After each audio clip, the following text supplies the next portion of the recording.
All right, everyone. So I want to talk to you guys about really this subject that is just stuck in my mind. I've been kind of obsessing over this, and that is the occult in the Catholic Church, and really how far back it goes, because Catholics love to complain about Vatican II. Now, for those of you who do not know, Vatican II it's a statement of faith, or really multiple statements of faith, that is the result of the Vatican II Council, which took place in the mid-1960s. The part that people usually complain about is when Vatican II states that there is common ground between Christianity, Judaism, and Islam, and it even goes so far as to say that the plan of salvation includes the Muslims and the Jews. This is really just syncretism. That's what Vatican II promotes, is syncretism, and it is an official part of Catholic doctrine. So it's extremely troubling that people would argue this whole point that outside of the Roman Catholic Church there is no salvation, and not only that, but also that the Catholic Church, the Roman Catholic Church to be specific, because the Orthodox also call themselves Catholic, the Roman Catholic Church was founded by Jesus Christ. And it makes one really raise an eyebrow, because if you are going to really push for this belief that the Catholic Church was founded by Jesus, the Roman Church was founded by Jesus, that outside of Rome there is no salvation, well, the Roman Catholic Church promotes syncretism and has been promoting it for a long time. So people act as if Vatican II is something that is very unique, that it has no precedent in history, that it has no example in history. But when you actually look at Renaissance Catholic history, and not only Renaissance Catholic history, but even medieval Catholic history, you will find attempts at syncretism with paganism and heresies like Islam. The mentor for St. Thomas Aquinas was Albertus Magnus. He was considered to be definitely one of the top theologians of his time. He was the mentor for Thomas Aquinas. St. Thomas Aquinas is probably the most quoted out of all of the doctors of the church. People quote him all the time. Any book on Catholicism is going to quote St. Thomas Aquinas. Read any scholar, look at any lecture, listen to any YouTube video on Catholicism, and there's a very high chance that you are going to be hearing or reading a quote from St. Thomas Aquinas. Well, the mentor for St. Thomas Aquinas was Albertus Magnus. I did some in-depth research on Albertus Magnus, and what I found out was creepy. Albertus Magnus believed in astrology, which is pagan. I mean, the Bible tells us do not get involved in astrology. The Bible is very clear, do not partake in astrology. You can find this in the Old Testament. In the New Testament, it talks about how these pagans converted to Christianity and then took their books on astrology and threw them into a fire. Threw them into a fire. Got rid of them. That's it. No astrology. Christianity and astrology, no, they don't touch. Pagans believed in it hardcore. Pagan Caesars believed in it hardcore. Roman pagans who wanted to murder Christians, they believed in astrology. The Romans who murdered Christians, they believed in astrology. Hell, the ancient Jews who lived at the time of the Roman Empire who murdered Christians, they also believed in astrology. I mean, the symbol of the zodiac, according to Josephus, was in the temple. The Jews who murdered Christ, they believed in astrology. But here is Albertus Magnus believing in astrology, writing about astrology, promoting astrology. And not only that, Albertus Magnus believed in talismans. Talismans, old pagan superstitious stuff. Talismans. And you know what's so disturbing? This is so crazy, guys. You know what's so disturbing? Albertus Magnus is declared a saint in the Roman Catholic Church. You can look it up. He is called Saint Albert the Great. Saint Albertus Magnus, the occultist. He is declared a saint. Now, when the Vatican makes the determination that someone is a saint, they do thorough research on the person after they have died. And they will try to see, well, were there any miracles done through his intercession? What type of life did this person live? How sinful was he? Did he have any really bad sinful habits that would tell us that he is not a saint? They will do these very thorough, in-depth inquiries into a person's life to make sure that he or she is worthy of the name saint. But Albertus Magnus, who preached for astrology and talismans, he's considered a saint. I mean, that is pretty disturbing. And Albertus Magnus was living in the 1200s. You're talking about a 13th century saint. Before the time of the Renaissance, when things like Kabbalism and occultism became very trendy, you already had this push for occultism in the Catholic world. And this was not just any Catholic, this was the mentor for St. Thomas Aquinas. It's pretty creepy stuff. It's amazing. They refused to declare G.K. Chesterton a saint. Why? Because Chesterton was too fat. So you can preach for astrology, you can believe in talismans, and not only believe in talismans, but actually write about talismans, and that's okay. You're a saint. But if you're too fat, and God forbid you drink too much alcohol, no, you can't be a saint according to the Vatican. It's like what Jesus said about the Pharisees. Something like you pinch a gnat and you swallow a camel or something like that. In other words, you make a big deal out of the little things and you make little out of big deals. I want to get more into this. I want to really get more into this because, there's this whole idea that Vatican II was something new, but when you actually look into the Middle Ages, or when you look into especially the Renaissance period, you will find syncretism. And that's what the whole subject of this book is. This is the Occult Renaissance Church of Rome by Michael Hoffman. This is a very informative book, and I've been spending a lot of time reading it. In fact, this is pretty much all I've been doing is reading this book. I mean, outside of eating and doing some gardening. I haven't really been reading the news. I've just been really reading this book. It's such a good book. It's very informative.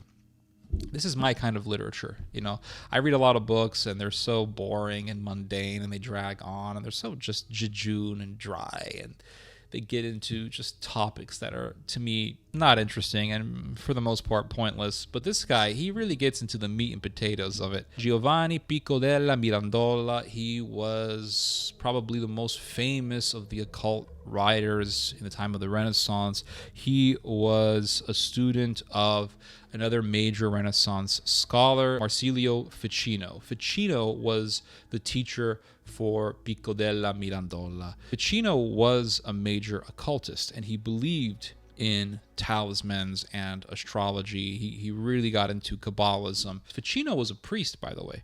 He was a priest. He was very influential. So here's the thing is why in the hell do you have a cult priest being so influential? That's the question I have. If the Catholic Church was so good in the time of the Renaissance, if it was so vigilant in the time of the Renaissance, why do you have occultists being so influential? Hell, if the Catholic Church was so vigilant back in the Middle Ages, why do you have Albertus Magnus? And why the hell do you have Albertus Magnus being declared a saint by the Catholic Church if the Catholic Church is so vigilant? Pico della Mirandola, here he was, the student of Ficino, very famous. He was pushing for Kabbalism. That was his thing. He believed in syncretism. And I want to read to you guys this quote. Ficino's pupil, Pico della Mirandola, used Kabbalistic and Neoplatonic ideas in an attempt to find common ground between Christianity, Judaism, and Islam. Right there in the Renaissance period, you have syncretism. That's what Vatican II is. And this is the whole argument of Michael Hoffman. Truly, Vatican II was the church showing to the public its true self in this regard. Vatican II was the church going public about this ideology that was being taught in the Renaissance. It was the church bringing to fruition and bringing to the eyes and the minds of the public Renaissance occultism. Renaissance syncretism. So you can't just say, oh, well, that's just back in the Renaissance, who cares? No. In the 1960s, here was the church promoting the very ideology of Pico della Mirandola. So the ideology of Pico della Mirandola cannot be simply confined to the era of the Renaissance. It is something that was taught in the Renaissance. It was something that was very popular amongst the intelligentsia, amongst the intellectual elites of the Catholic world, which was pretty much all of Europe at the time. And it was something that became manifest in Vatican II. Ficino propounds a syncretic philosophy in which Hermes Trismegistus, so Hermes Trismegistus, he became this mythical intellectual figure in the Renaissance world. Hermes Trismegistus was merely the Greek identification of the Egyptian intellectual divinity named Thoth. The Egyptians believed that Thoth was the creator of the calendar, the 365-day calendar, and they also believed that he was the one who invented hieroglyphs.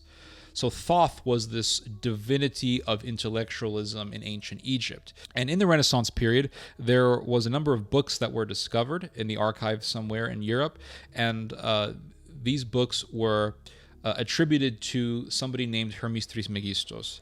And the books claimed that this Hermes was an author who was from ancient Egypt, and so therefore these books held and preserved the ancient wisdom of Egypt that went all the way back to the time of Moses. So these scholars in their time of the Renaissance got very excited about these manuscripts because they thought they were reading the ancient wisdom that would have been taught to Moses. Because remember, in the New Testament, it says that Moses was taught all of the wisdom of the Egyptians. So these Renaissance scholars thought that they were getting insight into what was taught to Moses.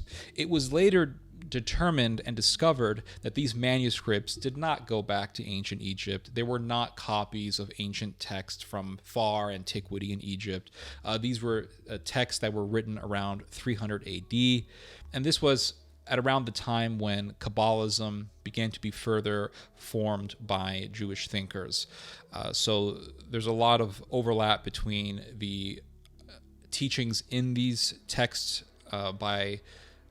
attributed to Hermes Trismegistus and Kabbalism. But nonetheless, there is a lot of occultism in these texts, and these Renaissance thinkers were taking these teachings and mixing them with Christianity, and they were telling people that these teachings were taught by Moses, that they were taught to Moses, and that they could be synchronized with Christianity. So really, here you have occultism, this belief in Egyptian occultism being mixed with Christianity. Ficino propounds a syncretic philosophy in which Hermes Trismegistus is the one authorial and originating source of all other philosophies. The philosophies of Plato, Plotinus, Pythagoras, and Christianity are all stirred together in an incongruous literary philosophical mixture, showing a complete agreement between the teachings of Hermes, Moses, Plato, and Christ. Ficino, he wrote a book called De Triplici Vita Libri Tres, 3 books on life, or simply De Vita. It is considered a classic of Catholic humanism, and in its volume 3, in its 3rd volume, entitled De Vitae Coelitus Comparanda, Life Matched to the Heavens, this text is a complex amalgam of philosophy, magic, and astrology, including infidelity to Egyptian magic, advocacy of talismans and amulets. So right here, in the Renaissance period, you have the push for talismans and astrology, and in the medieval period, you had also the same push. So this paganism in the Catholic Church, it doesn't begin with Vatican II, it doesn't begin with Pachamama. It goes back centuries. It goes back to the Middle Ages. It goes back to the Renaissance period. Ficino writes that, quote, "The Platonists, by adapting our spirit to the spirit of the world by means of the magic and talismans and emotions, try to direct our soul and our body towards the blessings of heaven. That causes the strengthening of our spirit by means of the world's spirit." It's all demonism, and it reminds me of Dante Alighieri. If you read the Divine Comedy of Dante Alighieri, he talks about the god Apollo, and he asks Apollo to enter his chest and to speak through him. It's open demonism. And I talked about Dante Alighieri in an older video. Some Catholic guy tried to argue with me, and he said, well, if Dante was so bad, then why didn't the Catholic Church condemn him? That should worry you. That should worry you. If the Catholic Church did not condemn Dante Alighieri, if not a single pope condemned Dante Alighieri, that should worry you. That actually is an argument against you, and you don't even realize it. The fact that the Catholic Church did not condemn Dante Alighieri, who asks Apollo to enter his chest, to possess him, a demon to possess him and speak through him. The fact that the Catholic Church did not condemn this guy is revealing enough. It reveals the corruption in the Catholic Church and how old it is and how long ago it was, how way back it goes. What's amazing is that Christians were killed, Christians were martyred for refusing to worship these gods. Polycarp was murdered by the pagan mob for telling people not to worship these gods. In Gaul, and you can read this in the writing in the letter of Irenaeus of Lyon, and Eusebius puts this in his ecclesiastical history. In Gaul, in ancient Gaul, which is ancient France, they were killing the Christians for refusing to worship the gods and for telling people not to worship the gods. And there was one Christian saint, Attalus, Saint Attalus, a real saint, and they took this man. And they took this steel chair, this steel metal chair, and they soaked it in fire. And they took the chair out, and they had Attalus sit on the chair, and they charbroiled him alive. That's what happened to Attalus for telling people not to worship the pagan gods, for refusing to bow down to the pagan gods. And here is Dante Alighieri taking these pagan gods and making them appear great, making it so as if they are great, praising these gods, asking one of these gods to possess him. Here is Dante Alighieri putting pagan gods on par with Christianity, mixing paganism with Christianity, and there is no condemnation of Dante Alighieri. Christians, thousands upon thousands of Christians were martyred, were murdered for fighting against these gods, these pagan gods. And what the hell is Dante Alighieri doing? Mixing paganism with Christianity? What the hell were Catholics thinking when they put a painting of Dante Alighieri on the wall of a church? I saw this myself when I was in Italy. And why the hell didn't the Vatican condemn these writings? And why were these writings allowed to become so popular? Dante Alighieri's Divine Comedy is the second most translated text in the world. The most translated text is the Bible. After the Bible, it's Dante Alighieri's Divine Comedy. That's how big it got. When that book came out, it was huge. It was absolutely huge. And Christians died combating paganism for what? So that Dante Alighieri can take those pagan gods and praise them and mix paganism with Christianity? The fact that the Vatican did not condemn Dante Alighieri for writing this garbage should really, really worry you. It doesn't begin with Vatican II. It doesn't begin with Pachamama. It begins in the Renaissance. It begins in the Middle Ages. And that is the dark reality that I know most of you are not willing to accept. Anyway, you guys just heard some theology. God bless.